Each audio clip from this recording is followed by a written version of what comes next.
안녕하십니까. 열흘 강의 자바 프로그래밍의 저자 김승현입니다. 이번에는 파트 1 자바 기초 프로그래밍의 라운드 4 자바 기본 입력과 출력에 대해서 살펴보도록 하죠. 자, 목차를 보시면 우선 이번 파트에서는 시스템 클래스에 대해서 먼저 살펴볼 거고요. API를 통해서요. 그리고 나서 기본 출력 처리 방법에 대해서 알아보도록 하겠습니다. 여러분들께서 이미 앞서서 기본 출력에 대해서 조금 살펴보셨지만 그것 이외에도 자바의 기본 출력 방식은 여러 가지가 있다라는 것을 이 부분에서 살펴볼 거고요. 두 번째는 이 기본 출력도 마찬가지고 이제 이후에 배우시는 입력도 마찬가지지만 입력과 출력 시에 자바에서는 안정성을 위해서 예외라는 것을 처리해 둡니다. 이 예외 처리하는 방법 그리고 예외 처리를 왜 하는지 그러한 것에 대해서도 두 번째 단원에서 살펴보도록 할 거고요. 마지막에서는 키보드를 통해서 이게 기본 입력입니다. 키보드 이외에는 파일로부터의 입력이라든지 프린트부터의 입력 혹은 이러한 제가 지금 음성을 녹음하고 있는 이러한 마이크로부터의 입력 등등등 자바는 거의 비슷한 방식에 의해서 입력 처리를 하고 있습니다. 그래서 일단은 키보드를 통해서 입력을 하는 키보드를 통한 기본 입력 처리에 대해서 마지막으로 살펴보고 넘어가도록 하죠. 여러분들께서 실질적인 자바의 I/O에 대해서는 뒷부분에 보시면 16라운드의 자바의 기본 입출력 파트가 있습니다. 그래서 그 부분에서는 파일에 대한 입출력을 위주로 다룰 테고요. 여기에서는 콘솔과 키보드 사이에서의 입출력에 대해서 먼저 살펴보도록 하겠습니다. 다음으로 넘어가죠. 그럼 첫 번째로 시스템 클래스와 기본 출력 처리에 대해서 살펴볼 텐데요.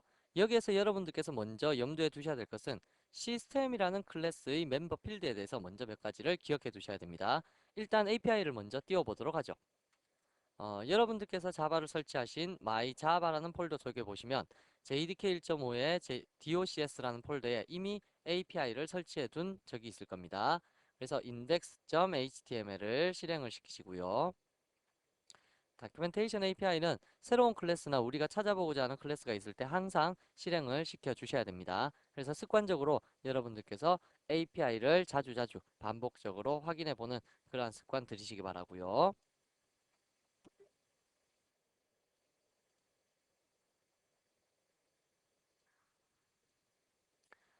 자, 그러면 시스템이라는 클래스는 어디에 포함이 되어 있냐면 패키지 영역으로 따져봤을 때는 java.lang이라는 패키지에 들어있고요. java.lang의 인터페이스가 아니라 클래스라는 영역으로 시스템이라는 것이 들어있을 겁니다. 시스템 클래스를 클릭하시면 여기에 java.lang의 클래스 시스템은 오브젝트라는 클래스로부터 상속받았다라는 상속관계 보이실 거고요. 파이널 클래스로 되어 있다. 뭐 이런 원형들도 보이실 텐데 이러한 부분들은 클래스를 실질적으로 배워보셔야지 좀 더 이해가 쉬우실 겁니다. 자, 아래쪽으로 내려가 보시면 우선 이쪽 아래쪽에 있는 메소드들에는 크게 신경을 안 쓰셔도 될 거고요.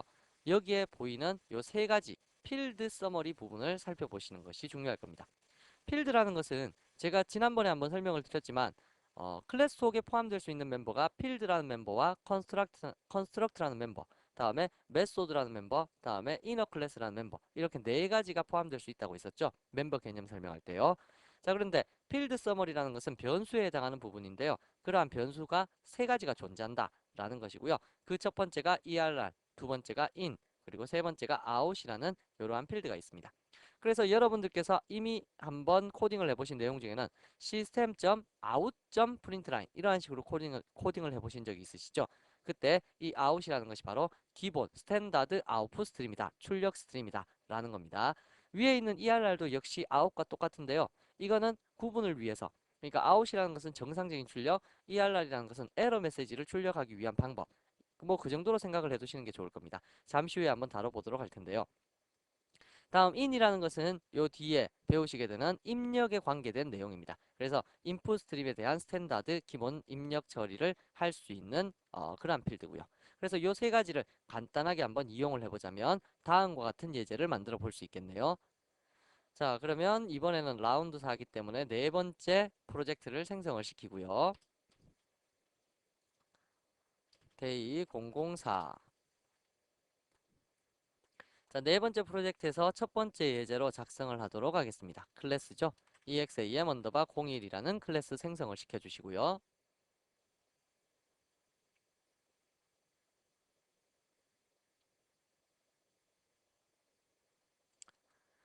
자, 여기에서 첫 번째로 public static void main 해주시고 우선 첫 번째 system.err부터 한번 사용을 해보도록 하겠습니다. system.err.println 뭐 println과 같은 이러한 메소드에 대해서는 뒤에 가서 다시 한번 보도록 하겠습니다. 여기에 해당하는 error 출력 스트림 뭐 이러한 식으로 글자 하나 적어두도록 할 거고요. 두 번째는 값을 입력받는다 그랬죠. in이라는 것이 있었는데요. in을 처리하기 위해서는 여기에 이러한 글자를 하나 적어 주셔야 됩니다. 이러한 글자가 뭔지에 대해서는 잠시 후에 어차피 입력 스트림을 배우시게 될 테니까 그때 가서 알아보도록 할 거고요. 캐릭터 인티저로 할까요? 인티저 x는 system.in.read 조금 황당하실 겁니다. 이러한 형태를 처음 보실 테니까요. 일단 놔두시고 system.out.println 테스트 기본 출력 스트림. 자, 그래서 제일 위에 있는 ERR을 사용했을 때와 다음에 제일 밑에 있는 out을 사용했을 때는 둘 다 출력 요소고요. 여기에 in이라는 개념을 사용했을 때는 입력입니다. 입력을 받았으면 어딘가에 저장을 해야 되겠죠. 그래서 앞쪽에 보시면 인티저라는 자료형, 우리 자료형 배우셨습니다. 3라운드에서요. 그래서 자료형을 선언하고 그 다음에 변수명을 하나 주고 여기에 입력을 받겠다라는 식으로 적어두었네요. 입력 받았으면 한번 출력을 시켜볼까요? system.out.println x의 값은 x입니다. 라는 식으로 출력을 해보도록 하죠. 자, 얘를 실행시키게 되면 프로그램은 항상 위에서부터 아래쪽으로 실행이 되도록 되어 있습니다. 그래서 첫 번째 라인에 있는 에러 출력 스트림이라는 글자가 먼저 뜨게 될 거고요. 두 번째는 입력을 받게 될 겁니다. 이러한 입력은 키보드로부터의 입력인데요. 가만히 기다려 보시면 요 글자가 뜨고 나서 커서가 껌뻑껌뻑거리고 있을 겁니다. 그때 아무런 글자는 하나를 누르시고요. 키보드 상에서. 그리고 엔터 키를 치시게 되면 그 값이 x에 입력이 될 겁니다. 입력된 x의 값은 여기에서 출력이 바로 되겠죠. 출력되고 나서 그 다음에 기본 출력 스트림이라는 글자가 나타나게 되겠네요. 화면에요. 자, 한번 실행을 시켜보도록 하죠. 자, 실행을 시켜보시면 첫 번째 에러 출력 스트림이라는 글자가 떴고요. 여기에 커서가 껌뻑껌뻑거리고 가만히 있을 겁니다. 자, 그래서 여기에 A라는 문자, A가 아스키 코드 65라는 건 알고 계시죠? 그래서 A를 누르시게 되면 요것에 의해서 65라는 값이 입력이 될 겁니다. 그러면 X라는 값은 엔터키를 쳐보시게 되면 X는 65라고 해서 아래쪽에 입력받은 X의 값이 출력이 될 거고요. 그리고 아래쪽에 보시면 system.out.println에 의한 기본 출력 스트림이라는 글자까지 뜨게 될 겁니다. 이러한 식으로 ERR과 out은 전부 다 출력에 대한 내용들이고요. 여기에 있는 in이라는 것은 바로 입력에 관련된 내용이다. 라는 정도만 일단 시스템 클래스를 통해서 확인을 해 두시기 바랍니다. 자, 여기에서 색깔을 보시면 에러 출력 메시지하고 기본 출력 스트림하고는 색깔이 약간 틀리게 나오죠. 이건 이클립스만의 특징이기 때문에 도스 프롬프트에서 실행을 시켰을 때는 이러한 색깔 차이를 못 보실 겁니다. 이클립스에서만 에러 출력일 때는 빨간색, 그리고 입력일 때는 이러한 초록색, 그리고 기본 출력일 때는 검은색, 이러한 형태를 이클립스 이 자체, 이 툴 자체가 그렇게 내용을 숙지하고 있다는 얘기입니다. 알아두시고요. 자, 그렇더라면 이렇게 요 세 가지를 가지고 지금부터 출력과 그 다음에 입력을 처리해 보도록 할 텐데, 기본 출력이라는 것은 제가 방금 전에도 말씀드렸다시피 콘솔이라는 곳에 대한 출력입니다. 그런데 제가 옆에 프린트 스트링 클래스라고 적어둔 게 있죠. 이게 무엇을 의미하냐면 조금 전에 살펴보신 API에 보시면 ERR이나 out이라는 이러한 그 객체가 전부 다 무슨 타입으로 되어 있냐면 프린트 스트림이라는 타입으로 되어 있습니다. 자, 프린트 스트림에 마우스를 올려보시면 여기에 내용이 class in java.io 이렇게 적혀 있죠. 이게 무슨 뜻일까요? 당연히 java.io라는 패키지에 있다라는 뜻입니다. 뭐 물론 이것을 클릭해서 이동을 하셔도 되겠지만 그냥 찾아가 보도록 하죠. 옆에 보시면 java.io라는 패키지가 보이실 겁니다. java.io라는 패키지를 클릭해 보시면 프린트 스트림이라는 클래스를 쉽게 찾으실 수 있으실 텐데요. 프린트 스트림이라는 클래스를 클릭해 보시게 되면 뭐 상속 관계 이런 건 나중에 살펴보시고요. 아래쪽에 보시면 construct summary, field summary, 필드는 하나도 없군요. 다음에 construct summary, 다음에 method summary가 있는데 method summary에 우리 눈에 익은 메소드들이 보입니다. print라는 메소드라든지 혹은 print format 혹은 프린트 라인 이러한 식으로 메소드가 종류별로 다 있네요. 자, 이러한 메소드가 있었기 때문에 여러분들께서 코딩을 하실 때 system.out 요까지 적고 나서 그 뒤에 무엇을 붙일 수 있었냐면 이러한 메소드를 붙일 수 있었다라는 뜻입니다. out이나 ERR이 바로 프린트 스트림의 객체이기 때문에 이러한 메소드를 붙일 수 있는 겁니다. 자, 그렇다면 여러분들께서 항상 범위를 찾으실 때 잘 보세요. 시스템 점 해서 찾을 수 있는 것은 당연히 시스템이라는 java.lang에 있는 시스템이라는 클래스 속에서 찾아야 된다라는 것을 아셨을 테고요. 뭐 위에 거든 아래쪽 거든요. 그래서 이 안에서 찾았다라고 가정하면 요것을 통해서 또 사용할 수 있는 것은 이 앞에 이게 일반 원시 타입 자료형. 다시 말하면 바이트, 인티저, 불리언 이러한 우리가 앞에서 배웠던 자료형이 아니고 요렇게 첫 글자가 대문자인 건 클래스라 그랬죠. 클래스형이라면 얘를 통해서 또다시 사용할 수 있는 멤버가 있다는 얘기입니다. 그렇다면 그곳을 클릭을 해서 다시 또 들어가 보시면 여러분들께서 사용할 수 있는 이러한 멤버들이 눈에 띌 것이다 라는 겁니다. 그래서 여러분들께서는 이러한 것을 통해서 각각의 값들을 출력시켜 보거나 입력을 해볼 수 있는 형태를 만들어 줄 수가 있을 거고요. 자, 그렇더라면 이렇게 아웃이나 ERR이라는 것을 통해서 사용할 수 있는 메소드가 뭐뭐 있을까라고 따져보면 첫 번째, write라는 계열의 메소드를 사용해 볼 수 있고요. 두 번째, print라는 계열의 메소드, 다음에 print line이라는 계열의 메소드, 마지막으로 print format이라는 형태의 메소드를 사용할 수 있습니다. 이 프린트 포맷이라는 형태의 메소드는 1.5 버전부터 C 언어를 사용하는 그 개발자를 위해서 C 언어를 사용했었던 개발자들을 위해서 C의 형식을 고스란히 빌려서 출력 서식의 방식으로 출력할 수 있는 형태입니다. 그래서 C 언어를 공부해 보신 분이라면 이 프린트 포맷이 훨씬 더 유리하실 거고요. 그렇지 않은 일반 자바 개발자들에게 있어서는 위에 있는 요 세 가지가 가장 기본적인 출력 스트림이 될 것이다. 출력 메소드가 될 것이다. 라는 얘기입니다. 자, 그래서 위에서부터 하나씩 메소드를 살펴볼 텐데요. 프린트 스트링 클래스에서 write 메소드 계열들을 일단 찾아보도록 합시다. 자, 아래쪽에 보시면 이거 알파벳 순으로 되어 있기 때문에 write라는 것은 아래쪽에 있는 요 두 가지가 바로 write 메소드고요. 첫 번째, 여기 상속 관계, 요쪽 아래쪽이 전부 다 상속 관계인데요. 요랑 기본적인 write 메소드도 있습니다. 얘를 한번 클릭해 보시게 되면 바이트 배열도 그냥 출력을 할 수 있다 라고 되어 있는데, 바이트 배열 그냥 쓰는 것보다 요게 있는 바이트 배열 int 요거 쓰는 것이 더 유리하실 테니까 요걸로 공부를 해보도록 하겠습니다. write 두 가지를 처리할 수 있는데, 문제는 이놈들을 어떻게 사용해야 되는가? 그것은 하나를 클릭해 보시면 좀 더 상세한 내용들이 나타날 텐데요. 자, 여기에 나타난 내용에서 바이트 배열을 어떻게 해서 출력을 할 수 있다 라는 식으로 되어 있고, 파라메터에 대한 설명들도 이렇게 보이실 겁니다. 자, 그리고 일반 인티저 타입을 출력할 수 있는 write 메소드에 대해서도 여기에 나타나 있게 될 것이고요. 자, 그러면 한번 살펴보도록 하죠. 자, 두 번째 예제를 만드시고요. exam 언더바 02번. 자, 이 2번 예제에서 public static void main. 자, 하셔서 첫 번째로 출력입니다. 출력을 하는데 방금 전에 여기에 메소드를 보시게 되니까 write에 인티저를 출력할 수 있다라고 되어 있는데, 이것은 무엇이냐면 ASCII 코드 값으로 출력을 할 수 있다는 겁니다. 그래서 여러분들께서 만약에 A라는 문자를 출력하고 싶다라고 하면 ASCII 코드 값에 해당하는 65를 출력을 시켜주시면 된다라는 뜻이죠. 해볼까요? system.tm. out.write라고 하셔서 65라는 숫자를 적어서 출력을 시켜주시면 되겠다라는 얘기입니다. 자, 잘 보십시오. 자, 오른쪽 마우스 눌러갖고 실행을 한번 시켜보도록 하죠. 자, 실행을 시켰는데 실행이 끝났으면 여기에 terminated라는 글자가 뜰 겁니다. 실행이 끝났는데도 불구하고 여기 화면상에 아무런 글자도 안 뜨죠. 이거는 왜 그러냐면 write라는 메소드의 특성상 화면에 출력을 시키는 버퍼를 플러시 시키는, 여러분들 데이터를 화면에 출력할 때는 항상 이 JVM은 메모리나 버퍼 속에 데이터를 담고 있습니다. 담고 있다가 어느 정도 메모리가 찼다 싶으면 화면에 출력을 시켜주는데요. 그렇게 화면으로 그 메모리상의 내용을 내보내는 작업을 플러시라고 합니다. 그래서 플러시 작업이 자동으로 되어 있지 않은 메소드 중에 하나가 write입니다. 그렇기 때문에 우리는 처음부터 배울 때 write 메소드를 배운 것이 아니라 print line이라는 메소드를 배웠었죠.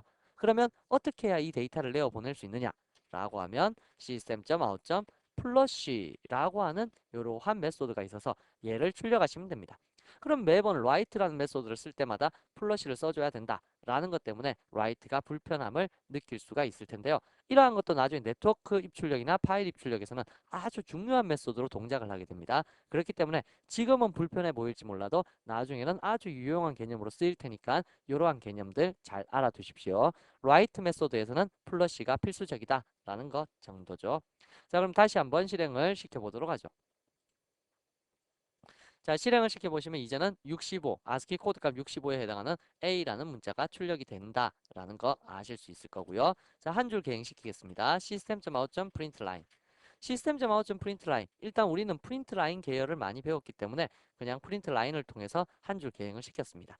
여러분들 프린트라인 속에 이때까지 더블 쿼테이션 마크로 데이터를 적어 보셨죠?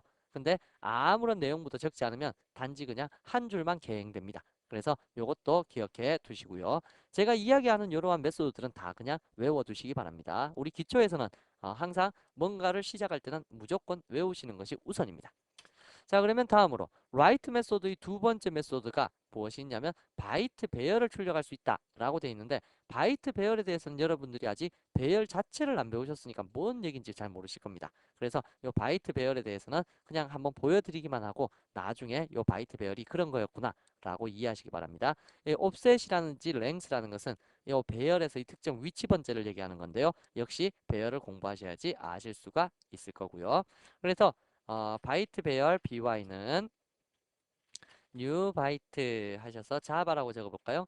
자, JA VA 라고 해서 자바라고 글자를 적고요. 이 바이트 배열을 system.out.write 하셔서 by를 출력하겠습니다. 0번째 위치라는 것은 요 위치를 얘기하는 거고요. 0번째 위치에서부터 몇 개?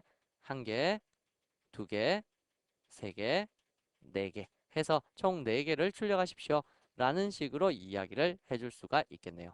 자, 그래서 오른쪽 마우스 누르고 한번 실행을 시켜 보시게 되면 다음과 같이 자바라는 글자가 화면상에 출력이 되게 되겠네요.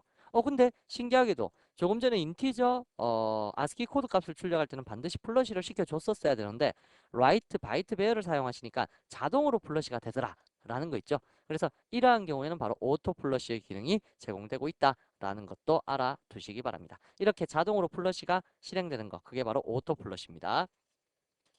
자, 그럼 출력을 해보셨으면 한 줄 계행시키고요. 요 바이트 배열 부분에 대해서는 그냥 건너뛰어도 좋다라고 말씀을 드렸었네요. 자, 그러면 다음으로 내용을 한번 보시면 그 다음 프린트라는 메소드 계열이 있습니다. 자, 프린트 메소드 계열 한번 보도록 할게요. 자, 이쪽에 메소드 살펴보시면 프린트 라인이 있고 프린트라는 것이 있습니다. 프린트에 보시면 여기에 각 자료형별로 데이터를 사용할 수 있도록 만들어져 놨죠.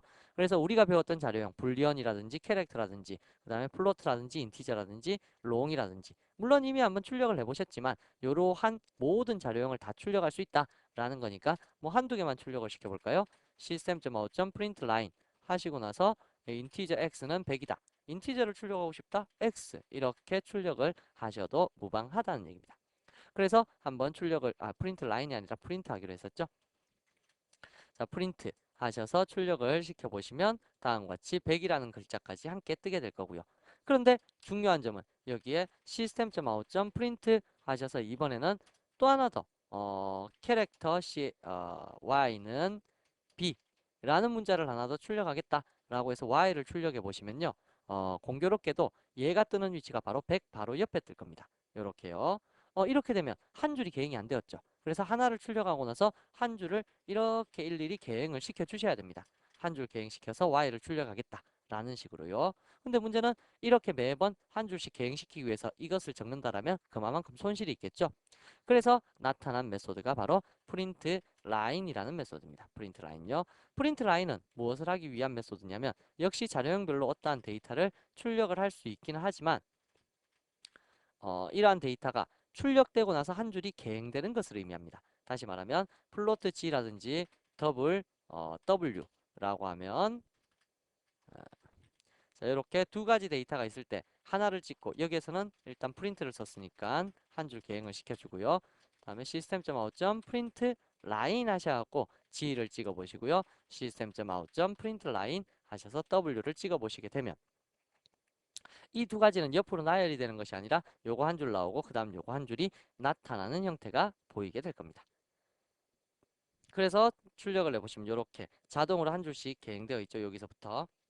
그래서 여러분들께서 프린트 라인과 프린트의 차이점은 글자를 찍고 한 줄을 계행할 건지 말 건지를 결정해 주는 것이 바로 프린트 라인 ln이라는 요 글자다. 이러한 함수가 있더라 라는 것까지 기억을 해 두시는 것이 좋겠네요.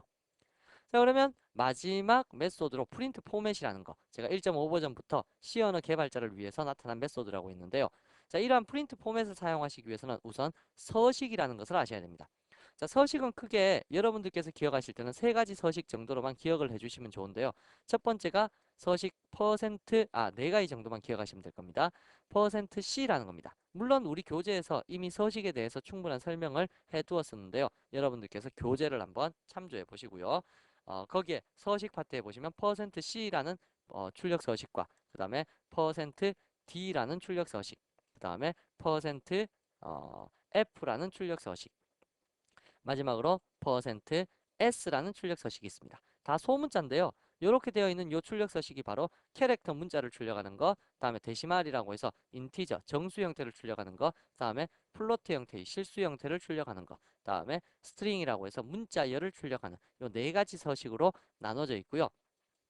이 서식을 사용하시게 되면 여러분들이 자릿수 지정이라든지 아니면 데이터를 어떠한 원하는 형태로의 출력을 좀 더 손쉽게 해줄 수 있습니다. 그래서 시언의 출력 서식을 살짝 빌려왔는 형태 중에 한 가지고요. 얘네들을 요 네 가지 형태를 데이터들을 한번 출력해 보도록 하죠.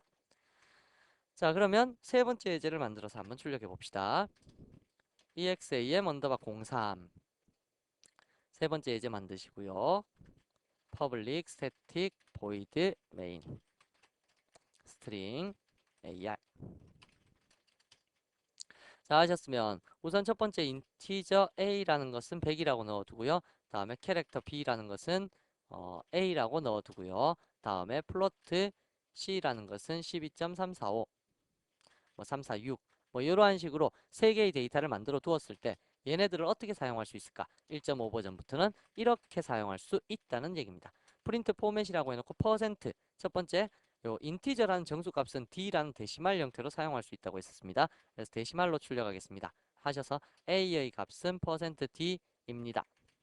이러한 식으로 문자열을 꾸미셔도 됩니다. 콤마 찍고는 요 콤마 뒤에는 요 %에 해당하는 데이터를 넣어주시면 됩니다. 그래서 어떻게 해주실 거냐면 A를 요 위치에 넣어주시게 되면 요 A가 자동적으로 무엇으로 인식하냐면 %D의 자리로 인식을 하게 됩니다. 그래서 A에 들어있는 100이라는 값이 요 자리에 대신 세팅되어서 결과값이 출력되게 될 거고요.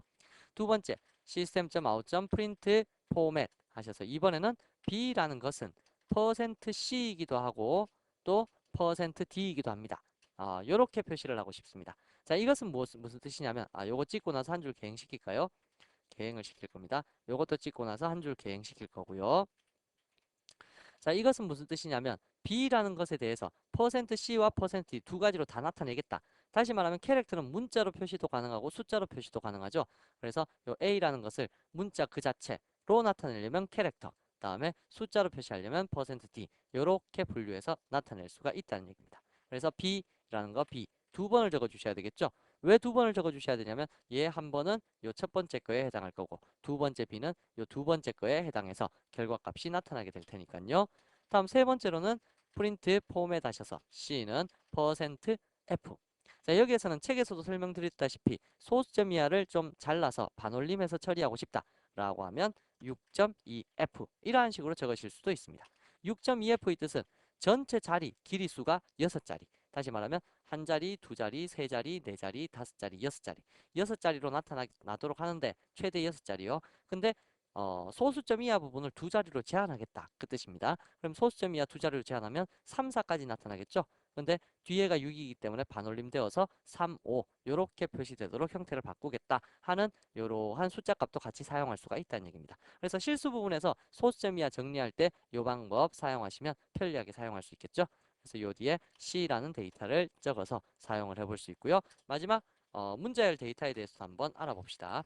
스트링 D는 김승현 하셔서 적어두시고요. system.out.print format D는 %S입니다.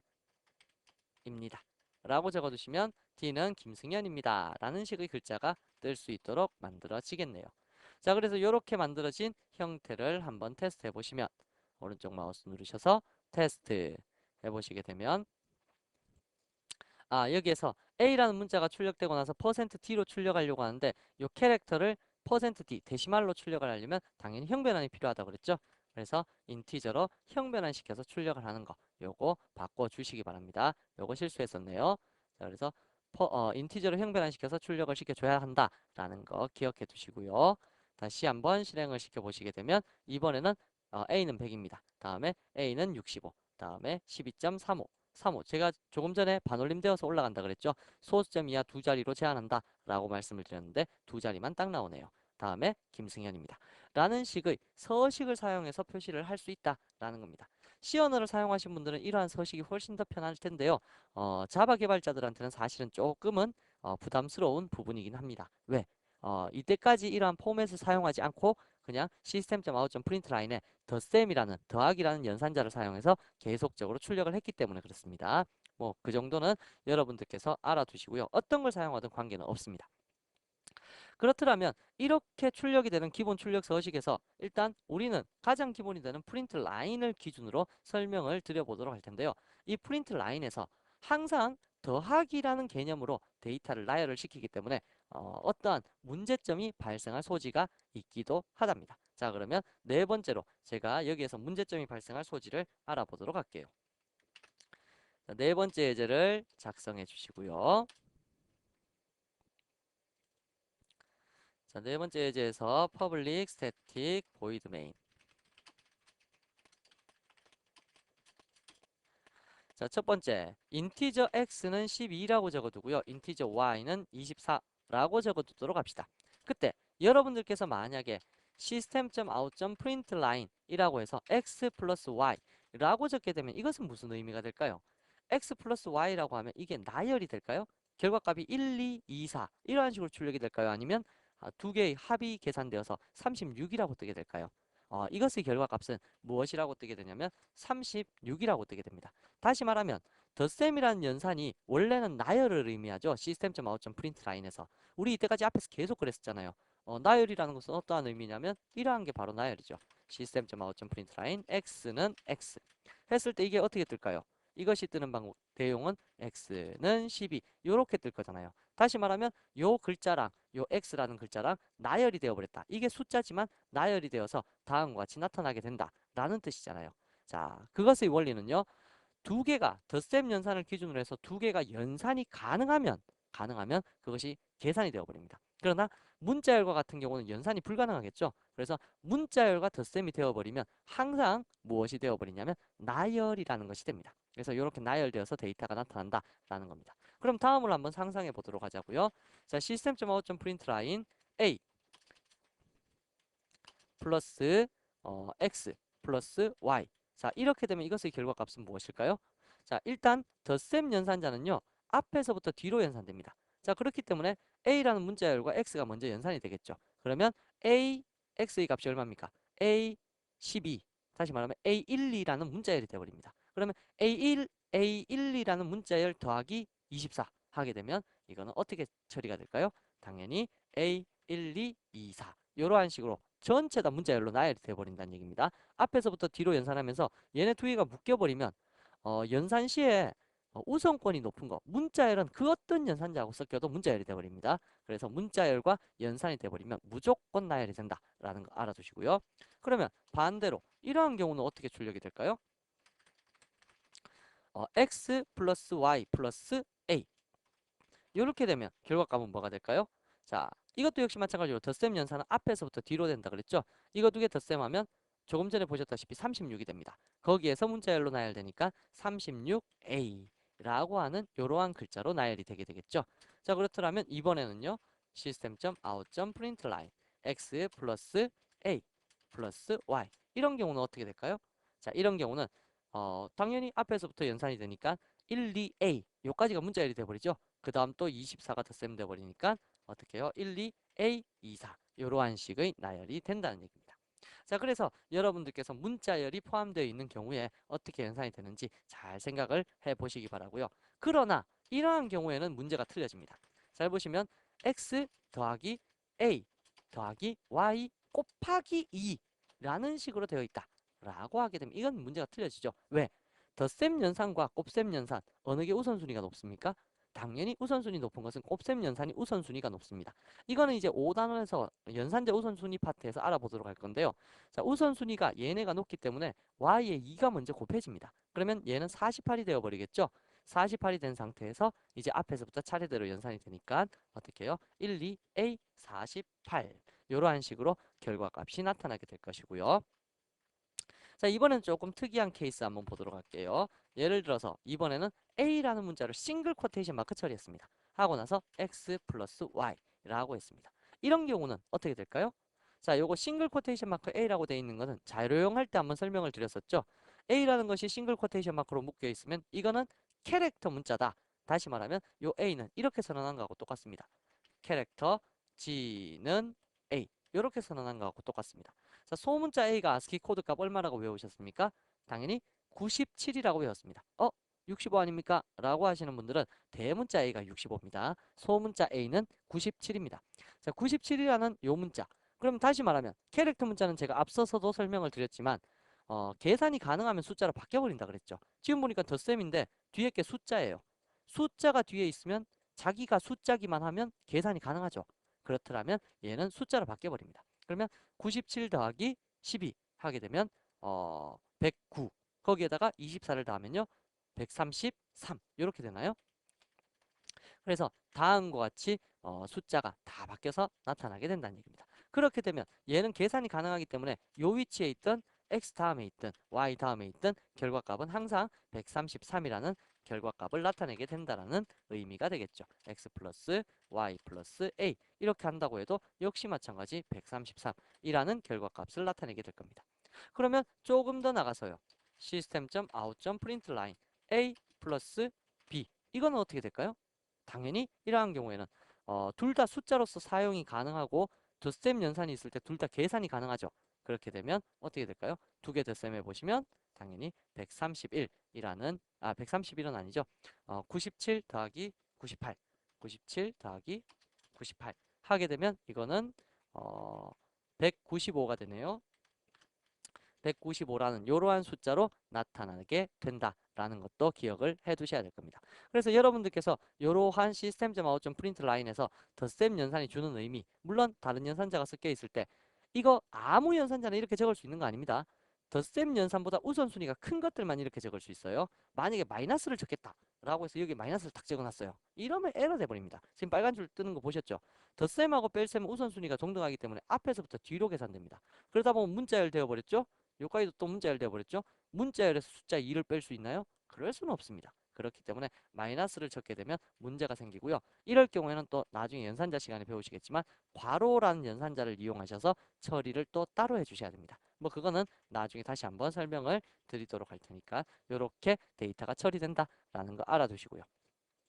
자, 그러면 마지막으로 한 가지만 더요. system.out.println 하셔서 더블 코테이션 마크 플러스 a 더하기 x 이러면 결과값이 뭐가 될까요? 자, 여기에서 한 가지 주의하실 점요. 자, 조금 전에 얘가 문자열로 여기서는 문자열로 나열될 때 a라는 문자가 그대로 표시가 되었죠. 그럼 싱글 코테이션 마크는 계산이 가능하면 숫자로 바뀐다 그랬죠. 그렇더라면 캐릭터 문자는 계산이 불가능하면 어떻게 될까요? 계산이 불가능하면 문자 자체로 남아 있습니다. 자, 잘 보세요.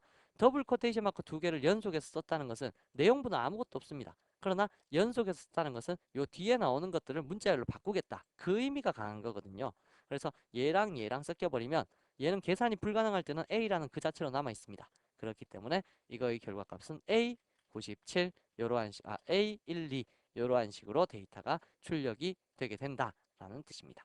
그러면 지금까지 설명했던 내용이 맞는지 한번 전체적으로 실행을 시켜서 아래쪽과 결과값을 비교해 보도록 하죠. 자, 당겨서 올려보시면 여기에 적혀있는 결과값이 다거든요. 자, 실행을 시켜보시게 되면